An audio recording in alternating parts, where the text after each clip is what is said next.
चांगलं होतं की ऐकतात म्हणजे तुम्ही लोकांना तुमच्यासोबत कारमध्ये घेऊन चाललाय. जेव्हा की तुम्ही सिनेमात असतात तेव्हा तुम्ही हेलिकॉप्टरमध्ये दाखवू शकता. तर how to do story telling ऐकण्यासाठी ते महत्वाचं आहे. आता प्रश्न असा आहे की गोष्टी ऐकण्यासाठी तुम्ही स्टोरी टेलर यायला पाहिजे. बरेचसे लोक गोष्टी न्यूज चॅनलवर ऐकतात. आपण भाषेविषयी जेव्हा बोलतो, जर 2,000 करोड उद्या मराठी भाषेमध्ये लोक इन्व्हेस्ट करतायत, तर तुम्हीच विचार करा किती लेखक होतील, किती डिस्ट्रीब्युटर होतील, किती पब्लिशर होतील आणि गोष्टींमध्ये.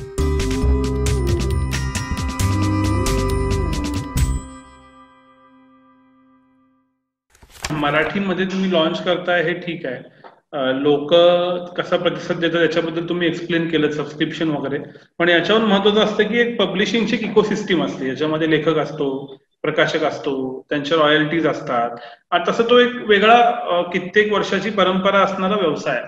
तर एखाद्या लेखकाला कन्व्हिन्स करणं की तुझं पुस्तक आम्हाला रेकॉर्ड करायचं आहे आणि ते आम्ही ऑडिओ बुक मध्ये देणार आहोत. शिवाय आता मी परवा आज सकाळीच ऍप बघत होतो, तर तुम्ही ऑडिओ एक्सक्लुझिव्ह पुस्तकं आणताय. म्हणजे आता अच्युत गोडबोलेंसारखे लेखक पुस्तक छापील यायच्या आधी ते ऑडिओमध्ये एक्सक्लुझिव्ह तुमच्याकडे देत आहेत. तर ही जी इकोसिस्टीम आहे याची माइंडसेट तुम्ही कशी बदललीत आणि त्यासाठी काय प्रयत्न कराल? तर पहिली गोष्ट म्हणजे की जेव्हा प्रकाशकांकडून किंवा लेखकांकडून जेव्हा पुस्तकं येतात तेव्हा त्यांची अपेक्षा असते की ती चांगल्यारीत्या रेकॉर्ड होतील, प्रोफेशनली, गुड क्वालिटीनं. आणि मला वाटतं की माझी जी रेकॉर्डिंग टीम आहे पूर्ण, त्या रेकॉर्डिंग टीमनं एवढं चांगलं काम केलंय की आजकाल लोकांना विश्वास आहे तेवढा की ह्यांनी पुस्तकं केल्यावर ते पुस्तकाची काळजी घेऊन पुस्तकं करतील. आणि आम्ही ते करतो, कारण की जेव्हा तुम्ही ऑडिओ ऐकता तेव्हा तुम्ही फोनमध्ये ऐकतात आणि एकटे ऐकतात. म्हणजे पुस्तक विकत घेतल्यावर ऍटलीस्ट लोकांना तरी दिसतं की मी पुस्तकं विकत घेतलेत म्हणून. ऑडिओ ऐकताना तुम्ही असं खूप, म्हणजे हे तुमच्यासाठी आहे. तर जेव्हा ऑडिओची क्वालिटी चांगली नसते तेव्हा लोक पुस्तक ऐकत नाही. त्याच्यामुळे जेव्हा आम्ही स्वतःचा परफॉर्मन्स जज करतो तेव्हा मी हे पण बघतो की किती लोकांनी पुस्तक चालू केल्यावर ते 25% पुस्तक ऐकतायत, पूर्ण पुस्तक ऐकतायत.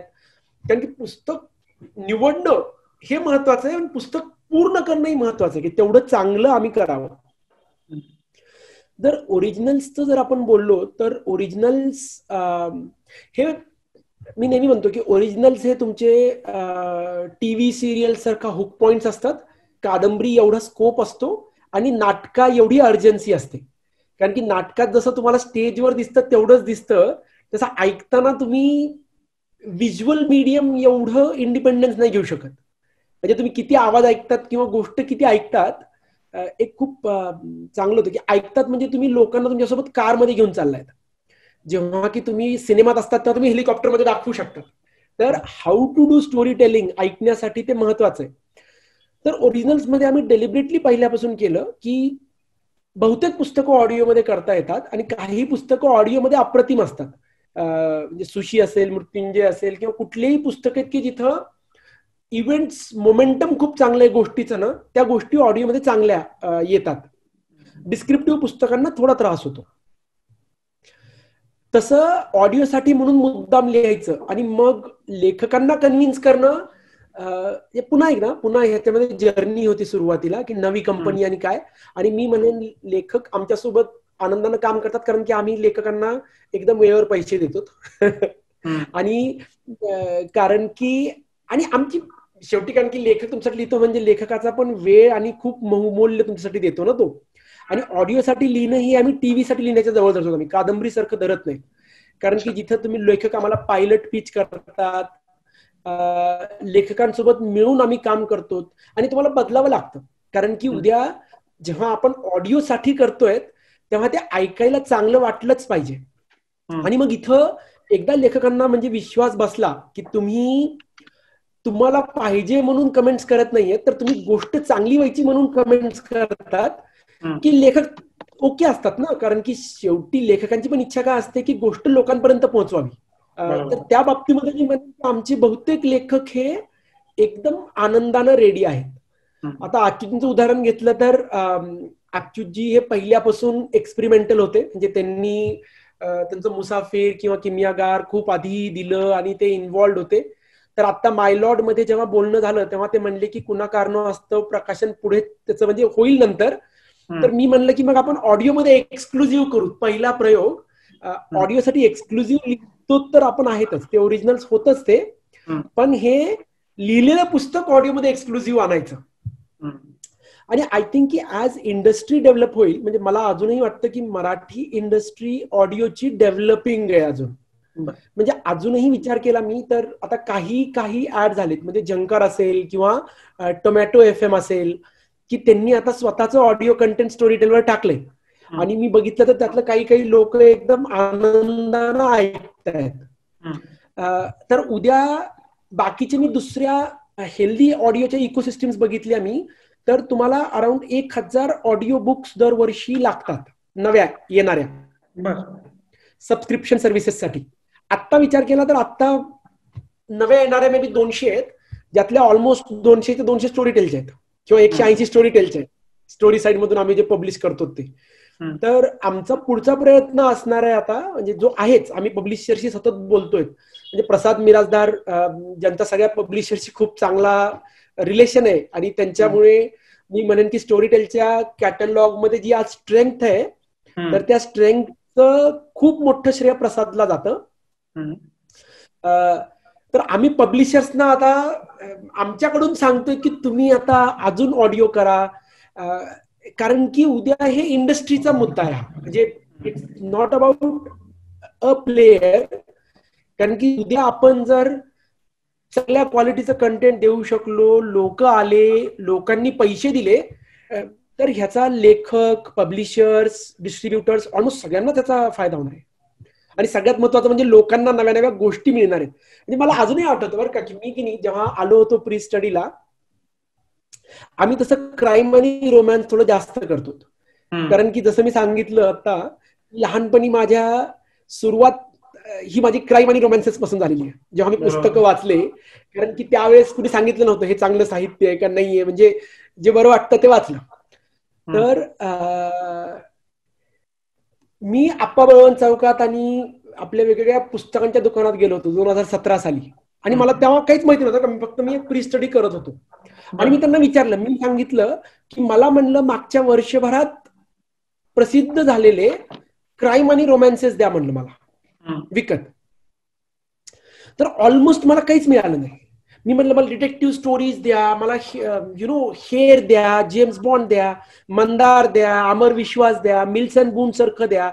कारण की मला स्वतःला लायब्ररीमध्ये इतके वर्ष जाऊन माहिती होतं की लायब्ररीज मध्ये लोकांना हे पुस्तकं आवडतात. म्हणजे तुमचे लिटरेचर आणि ट्रेड फिक्शन हा जो असतात, म्हणजे दोन्ही गोष्टींचं आपलं आपलं स्थान आहे. की लिटरेचर असतं, ट्रेड फिक्शन असतं, आणि तिसरं असतं समीक्षा. तर मी तिथे गेलो तर मला समीक्षा खूप दिसली, लिटरेचर थोडं बहुत दिसलं, आणि ट्रेड फिक्शन मला त्या मानाने कमी दिसलं. जेव्हा की मी एक वाचणारा म्हणून मी बहुतेक ट्रेड फिक्शन वाचायचो, कधीतरी लिटरेचर वाचायचो, आणि समीक्षा ऑलमोस्ट वाचतच नव्हतो लहानपणी, म्हणजे ते वय नव्हतं समीक्षा वाचायचं. तर कमिंग बॅक, की मला वाटतं की तिथं ह्या सगळ्या ऑपॉर्च्युनिटीज आहेत मिळून गोष्टी करायच्या अजून तरी. अजून एक मूळ प्रश्न असा उरतो की आजकाल लोकांचं जगणं खूप फास्ट झालंय.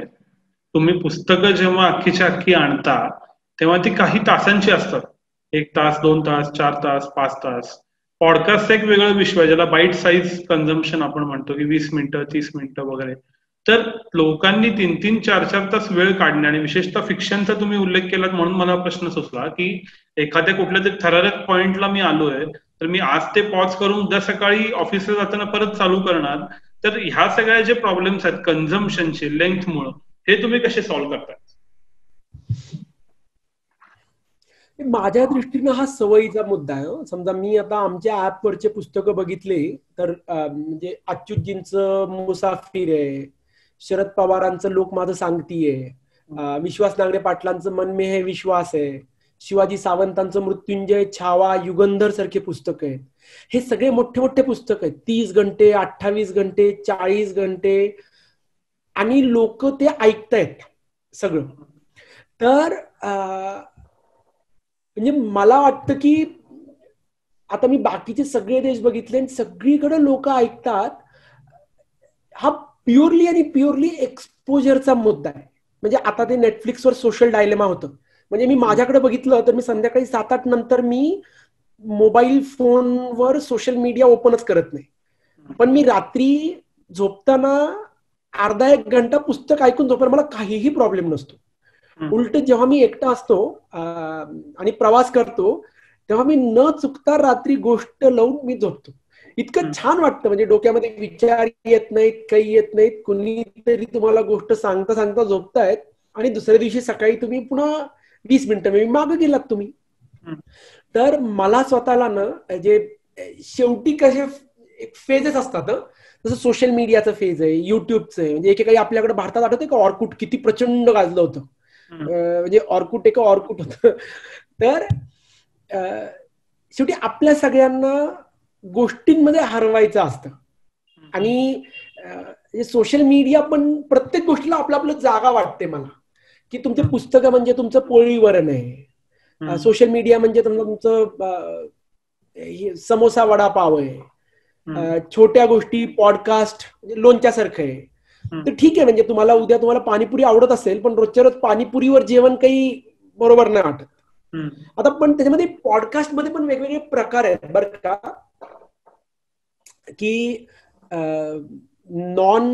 तुमचं हे म्हणता येईल की नॉन स्क्रिप्टेड पॉडकास्ट आणि स्क्रिप्टेड पॉडकास्ट. आता आपण जे बोलतोय ते नॉन स्क्रिप्टेड पॉडकास्ट आहे.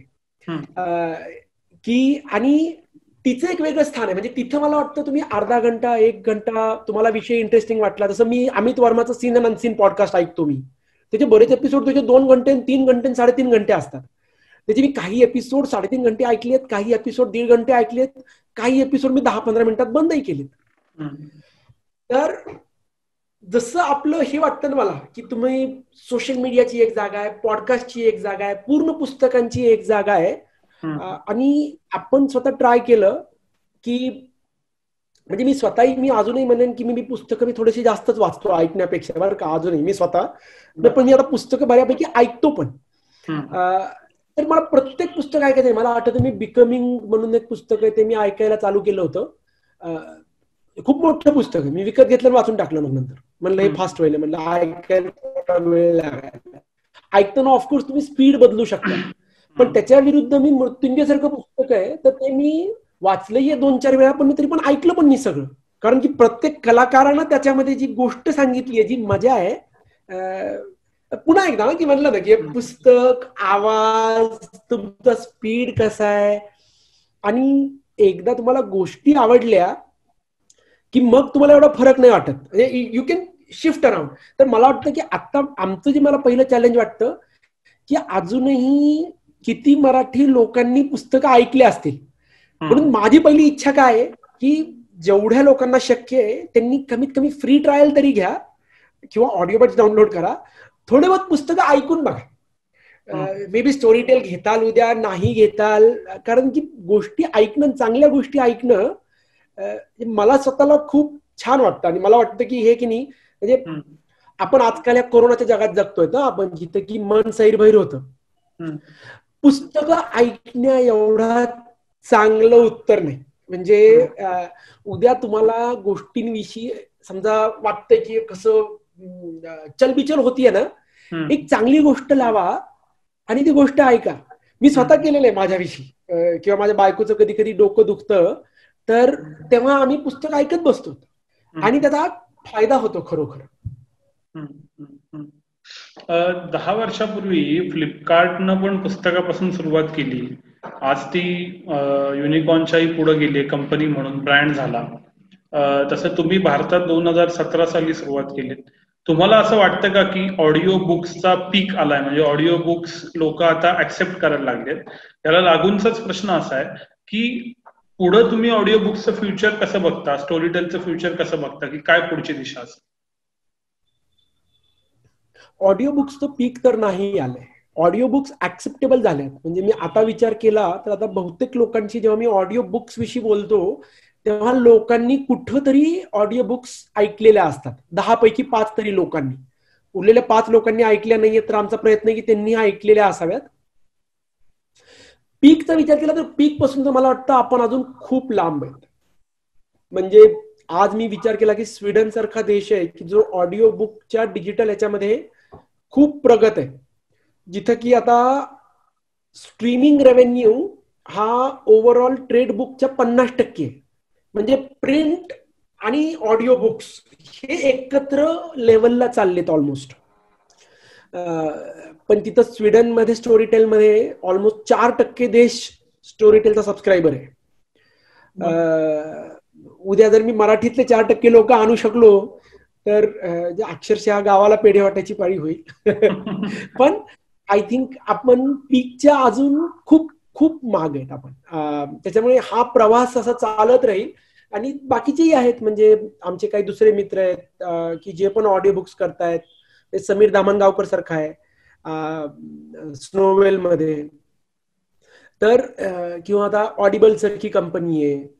तर आय थिंक ह्याच्यामध्ये अजून बराच स्कोप आहे लोकांपर्यंत पोहोचवण्यापर्यंत आणि लोकांनी ऐकण्यापर्यंत. त्याच्यामुळे मला तर अजून भारताचा पीक पुढच्या 5-10 वर्षात त्यांना दिसत नाही. स्वतःला मला I think there is a long way to go. पण ही जी इंडस्ट्री आहे ही एवढी मोठी आहे का की ज्याच्यात असं काहीतरी मोठं घडू शकेल, बिझनेसेस उभा राहू शकतील? कारण नक्की आम्हाला म्हणजे कॉमन मॅनला हे माहित नसतं की overall print industry, overall publishing industry किती मोठी आहे आणि त्याच्यात असे मोठे होऊन स्टोरीटेल सारखं ऍप किती मोठं होऊ शकतं. हा चांगला प्रश्न आहे. म्हणजे मी स्वतः विचार केला ना तर ते आपण जे म्हणतो की मानव सुरुवातीला झाले आणि त्या सेपियन्स पुस्तकात मी वाचलं होतं की लोकांनी भाषा निवडली गोष्टी सांगण्यासाठी.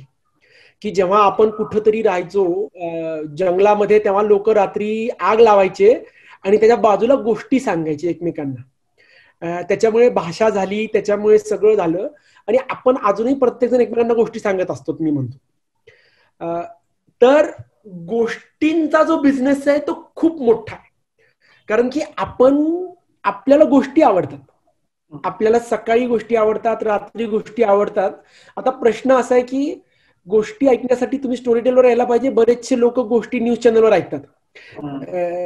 ते जर मी सोडून दिलं तर गोष्टींचं जग खूप मोठं आहे. प्रॅक्टिकली स्पीकिंग त्याच्यानंतर मी विचार केला ना तर मी लोकांना नेहमी विचारतो की आपली मराठीची पब्लिशिंग इंडस्ट्री किती आहे. मी भारताविषयी नाही बोलणार, मी मराठीवर फोकस करेन आतापुरतं. तर कुणी मला 30 करोड म्हणतं, कुणी 50 करोड म्हणतं, कुणी 100 करोड म्हणतं. आपण 10 करोड मराठी लोक किंवा 8 करोड 9 करोड 10 करोड असं 10 करोड आपण राऊंड फिगर घेऊयात बोलण्याच्या दृष्टीनं. तर 10 करोड मराठी लोक आहेत आणि मराठी ट्रेडबुकची इंडस्ट्री 100 करोड जरी म्हणलं तरी 10 रुपये per year per head spend आहे. की जो तुमचा अमेरिकेमध्ये $30 स्पेंड आहे, 2000 रुपयाचा. स्वीडनमध्ये तो स्पेंड 20 युरोचा आहे, 2, 3, 4 हजार रुपयाचा. 20 युरोपेक्षा जास्त आहे मला वाटतं. तर मी उद्या विचार केला की हा जो 10 रुपयाचा स्पेंड आहे त्याला जर उद्या आपण 200 रुपयाला घेऊन गेलो म्हणजे प्रत्येक मराठी माणसानं एक पुस्तक विकत घेतलं इथपर्यंत जर आपण नेलं तर ही इंडस्ट्री किती होईल बरं. म्हणजे 10 करोड इंटू 200, 100, 1000, 2000 करोडची इंडस्ट्री होईल. आज ही 50-100 करोड जरी म्हणलं, आणि ही ऑफकोर्स एकटं स्टोरीटेल नाही करू शकणार आहे. म्हणजे जेव्हा मी लोकांना बोलतो किंवा जेव्हा आपण मराठी विषयी बोलतो, आता मला आपण भाषेविषयी जेव्हा बोलतो, जर 2000 करोड उद्या मराठी भाषेमध्ये लोक इन्व्हेस्ट करतायत तर तुम्हीच विचार करा किती लेखक होतील, किती डिस्ट्रीब्युटर होतील, किती पब्लिशर होतील आणि गोष्टींमध्ये. तर मला स्वतःला 100% वाटतं की उद्या 2000 करोड म्हणजे $3 झाले तर इव्हेंच्युअल तुमचा स्कोप जो आहे तो खूप मोठा आहे. आणि आपण तिथं का नाही पोहोचू शकलोय ह्याच्यावर पण म्हणजे खूप कारण आहेत मागच्या 50-60 वर्षातले, आणि पुढे कसं जायचं आणि काय करायचं. तर I think there is a big challenge. आणि मी म्हणलं ना की मी जसं नोकरी सोडून स्टोरीटेल चालू केलं तर माझ्या दृष्टीनं स्टोरीटेल हे काही पगाराची गोष्ट नाहीये. म्हणजे उद्या मी विचार करेन की मला आपण बिझनेसच्या दृष्टीनं केला पाहिजे पण पैसे कमवायला करतो असं नाहीये. कारण ते मी स्वतःकडे बघितलं का तुम्ही स्वतःकडे बघितलं तर गरजेपुरते पैसे पाहिजे असतात, त्याच्या पुढचे पैसे काही कामाचे नसतात. पण चांगला बिझनेस करण्यासाठी मात्र तुम्ही एकदम काटेकोरपणे बिझनेस केला पाहिजे. म्हणजे there has to be a value इकोसिस्टीमसाठी. तर हे जे आहे पर्सनल आणि प्रोफेशनल, तर I think professionally some way to go. म्हणजे प्रोफेशनल तुम्ही काय विचार करतात की इवन विथ तुमचे जे करंट लिमिट्स आहे की तुम्ही एक प्रॉफिटेबल बिझनेस उभा करू शकतात का, आणि तिथं मला वाटतं की तुम्ही नक्कीच करू शकतात. The scope is there. Personally मी विचार केला तर पर्सनली मला वाटतं मराठी भाषेमध्ये स्टोरी टेलिंगचा जो पूर्ण स्कोप आहे तो खूप मोठा आहे. आणि हे 10 रुपये 20 रुपये मी फक्त ह्याचं म्हणलं बरं का, पुस्तकांविषयी किंवा पुस्तक रूपी गोष्टींविषयी म्हणलं मी. आता मी वाचलं की काही लोक मराठीमध्ये OTT प्लॅटफॉर्म काढतायत,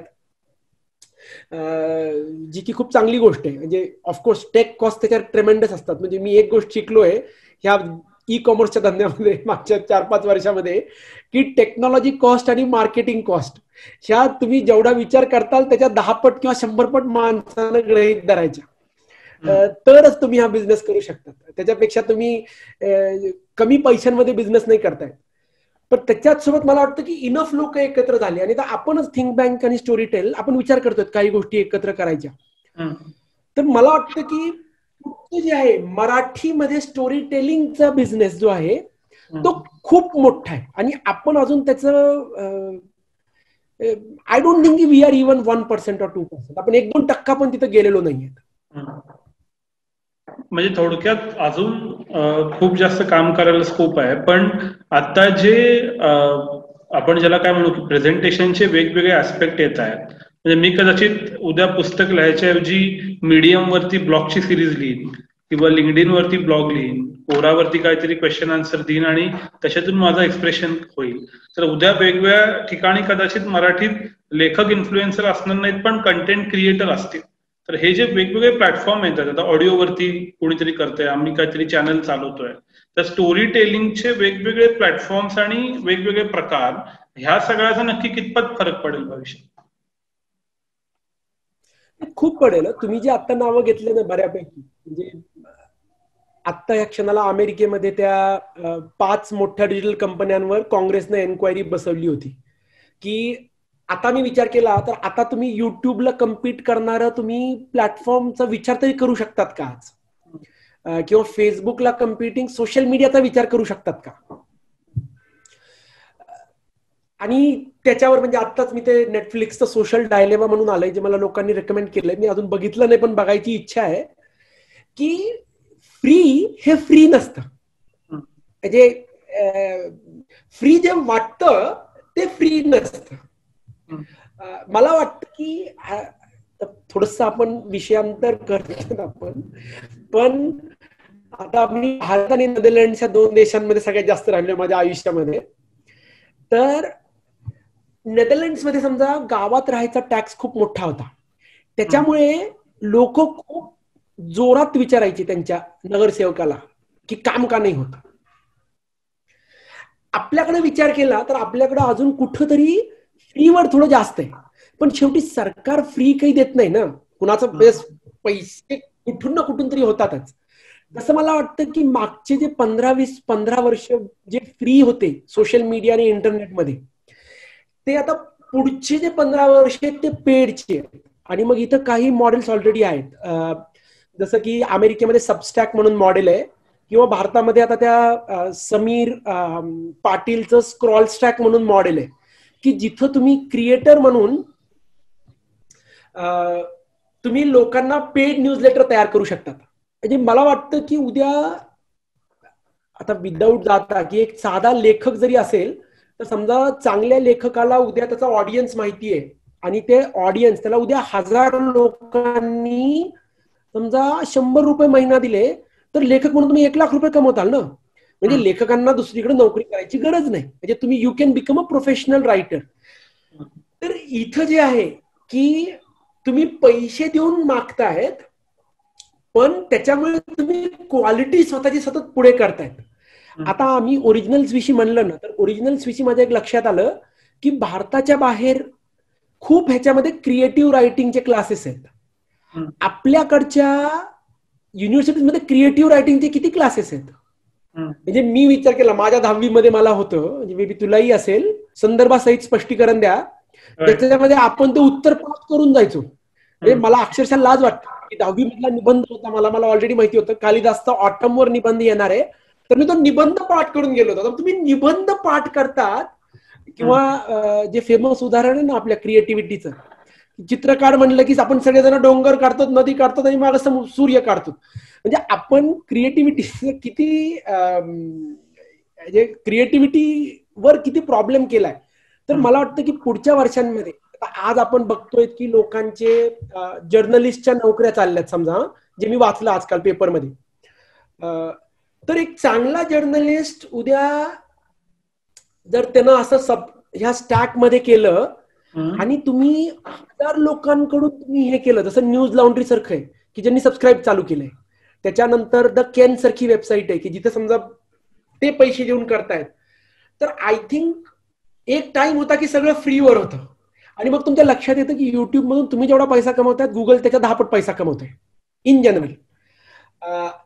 आता पुढची स्टेप असणार आहे की जे क्रिएटर्स आहेत की ज्यांना माहिती आहे की त्यांच्या क्रिएटिव्हिटीवर दुसरं कोणीतरी म्हणजे काहीही प्रयत्न न करता फक्त डिस्ट्रीब्युशनच्या जोरावर पैसे कमवत आहे, तर आय डू फील की आता पुढच्या वे मध्ये काय होईल, फ्रीलाही जागा असणार आहे बरं का. म्हणजे free will always have a place, की शेवटी तुम्हाला तिथे जाण्यासाठी जे तुमचे स्किल्स होऊन करावे लागतात ते मे बी तुम्ही युट्यूबवर करता, पण तुमचे paid subscription is going to be the next 10-15 years, आणि ते खूप महत्वाचं असेल.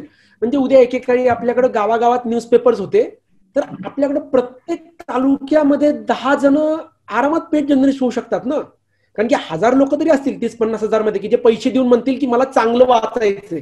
समजा आता उद्या कळंब मध्ये जर 10 जर्नलिस्ट असतील की ज्या गावाविषयी मला प्रेम आहे, तर मी नक्कीच ऐकेन की कळंब मध्ये काय चालू आहे, कळंबच्या स्पोर्ट्स मध्ये काय चालू आहे, तिथल्या पॉलिटिक्स मध्ये काय चालू आहे, तिथल्या सोशल मध्ये काय चालू आहे. तर आय थिंक ह्याच्यासाठी जे मला अमेरिकेत दिसतं, अमेरिका किंवा युरोपमध्ये, की तिथं ऑलरेडी खूप प्रमाणामध्ये एक्सपेरिमेंटेशन चालू झालंय. अशी कितीतरी आता मोठे जर्नलिस्ट आहेत की जे $100 महिना घेतात आणि त्यांनी सबस्टॅकवर स्वतःचं पेड न्यूजलेटर चालू केले. आता अमित वर्माचं उदाहरण घेतलं तर अमित वर्मानं स्वतः सांगितलेलं पण आहे पब्लिक फोरम मध्ये, की त्याच्यामुळे मी बोलू शकतो कारण की तो मित्र पण आहे, की त्याच्या सीन अनसीन मध्ये त्यानं लोकांना सांगितलं की तुम्ही मला पैसे द्या, सपोर्ट करायचा असेल मला तर, आणि लोकांनी त्याला उदाहरण प्रतिसाद दिला. कारण की लोक म्हणले की मी तुझं दर आठवड्याला 2 घंटे ऐकतो, तर मला तुला पैसे द्यायला काहीच प्रॉब्लेम नाहीये. तर हे जे मॉडेल्स आहेत, मला वाटतं की हे मॉडेल्स हे वाढणार आहेत आणि वाढायला पाहिजेत, कारण की क्वालिटी स्टोरी टेलिंग कुठलीही असेल, क्वालिटी स्टोरी टेलिंग मुळे सगळ्यांचं म्हणजे आपला समाज त्याच्यामुळे पुढच्याच लेवलला जाईल ना. उद्या तुम्ही इनडेप्थ गोष्टी सांगितल्या, उद्या तुम्ही इनडेप्थ रिपोर्टिंग आणलं, उद्या जसं मार्वल आणि डिस्नी आहे तसं आपल्याकडे पण खूप मोठे आपला इतिहास आहे, मिथॉलॉजी आहे. आता आम्ही स्टोरी टेलवर एक सिरीज लिहितोय आम्ही, ज्याच्यामध्ये होपफुली वर्षाच्या शेवटी किंवा पुढच्या वर्षी सुरुवातीला येईल, की जिथं शक्ती मंडळ म्हणून आम्ही पूर्ण एक मॅजिकल युनिव्हर्स तयार केलंय. सुमेध रायटर आहे त्याचा आणि तो लिहितोय. तर मी विचार करतो की फक्त एकच जादू किंवा विच किंवा विजार्ड मराठी का न, उद्या मराठीमध्ये 50 विच किंवा विजार्ड होऊ शकतात जसे इंग्लिशमध्ये आहेत. म्हणजे तसा स्कोप आणि ह्याचं पोटेन्शियल खूप मोठं आहे माझ्या दृष्टीने मी बघायला गेलो. मी शेवटच्या प्रश्नाकडे येतो. मुलाखतीच्या सगळ्यांना मी विचारतोय गेल्या कित्येक महिन्यात की या कोविड किंवा कोरोनामुळे तुमची इंडस्ट्री नक्की काय बदलली? कदाचित जो ऍक्सेप्टन्स 5 वर्षात येणार होता तो 2 वर्षात आला का, 2 महिन्यात आला का? आणि न्यू नॉर्मल मध्ये स्टोरीटेल सारख्या प्रयोगांचं काय भविष्य असेल? कोविडमुळे मी म्हणेन की समजा 2 वर्षामध्ये जिथं जाणार होतो तेवढे 2 महिन्यांमध्ये गेलो होतो. म्हणजे आणि शिअरली की किती लोकांनी ट्राय केलं. कारण की माझ्या दृष्टीने जसं मी म्हणलं की शेवटी ते जे प्रवास आहे तो किती लोकांनी ट्राय केलं, किती लोकांना आवडलं, आणि ज्यांना आवडलं आणि ज्यांना नाही आवडलं त्यांना तुम्ही कसं ते कंटेंट देऊ शकता, हा प्रवास आहे. कारण की शेवटी पहिल्या दिवशी कुणी पैसे द्यायला जनरली तयार होत नाही. तर कोविडमुळे आणि लोक घरी असल्यामुळे आणि डिजिटल सर्व्हिस असल्यामुळे नक्कीच त्या 2-3 महिन्यांमध्ये लोकांनी जास्त ट्राय केलं. त्याच्यानंतर जसं अनलॉक चालू झालंय तसं हे जे न्यू नॉर्मल आहे, जे आधीपेक्षा मे बी वरच्या लेवलला आहे पण त्या पीक पेक्षा ऑफकोर्स खाली आहे. आणि आत्ता मी विचार केला तर आत्ता आधीपेक्षा आम्ही वरच्या लेवलला आहे, पण चॅलेंजेस तेच आहेत. म्हणजे आता मी म्हणेन की आज आत्ता मी जर गेस करायचा झाला की जेवढे लोक मे बी आपला हा इंटरव्ह्यू ऐकतील, आपली गप्पा संभाषण ऐकतील, त्यातले किती लोकांनी स्टोरी टेल ट्राय केला असेल, तर माझा कयास आहे की मे बी 10 ते 20% केला असेल फक्त. आणि कुठेतरी ते प्रमाण जेव्हा 50-60% वर जाईल तेव्हा असं म्हणता येईल की इंडस्ट्री मॅच्युरिटीच्या जवळ गेली आहे, ज्याला की अजून मे बी 2 वर्ष लागतील, मे बी 3 लागतील, ते मी नाही सांगू शकत, कारण की हे फक्त कंपनीच्या हातामध्ये नसतं. फ्युचर खूप ब्राईट आहे असं दिसतंय. योगेशजी, तुम्ही एवढा वेळ दिलात, तुम्ही नवीन प्रयोग वेगवेगळे लॉन्च करता, त्याच्यात फुल बिझी आहात हे आम्हाला माहिती आहे. थिंकबँक बरोबरही आपलं असोसिएशन गेले कित्येक महिन्यात 1 वर्ष होत आलं आहे.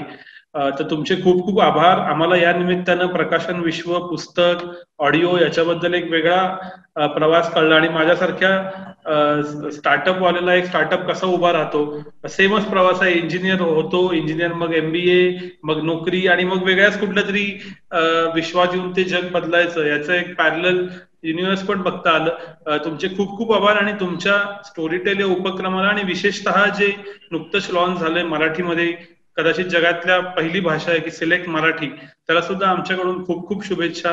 असं पुन्हा पुन्हा बोलत राहू आणि चांगला व्हायटल कंटेंट बनवत राहू. धन्यवाद. धन्यवाद विनायक, आणि खूप आनंद आहे मलाही बोलवल्याबद्दल. इथं खूप धन्यवाद. थिंक बँक ची प्रोग्रेस मी बघतो आहे, तुम्ही जे करतायत ते मला स्वतःला वाटतं की खूप चांगल्या दिशेनं चालू आहे. त्याच्यामुळेच आपण आता मिळून थिंक बँकचा एक एक्सक्लुझिव्ह पॉडकास्ट, जे मी म्हणलं की सबस्क्रिप्शन मॉडेलमध्ये फ्री आणि सबस्क्रिप्शन, तर तो आपण लवकरच आणणार आहोत. आणि मी स्वतः त्या गोष्टीला I am looking forward to it. तर धन्यवाद सर्वांना ऐकल्याबद्दल, आणि धन्यवाद विनायक पुन्हा एकदा बोलवल्याबद्दल. थँक्यू.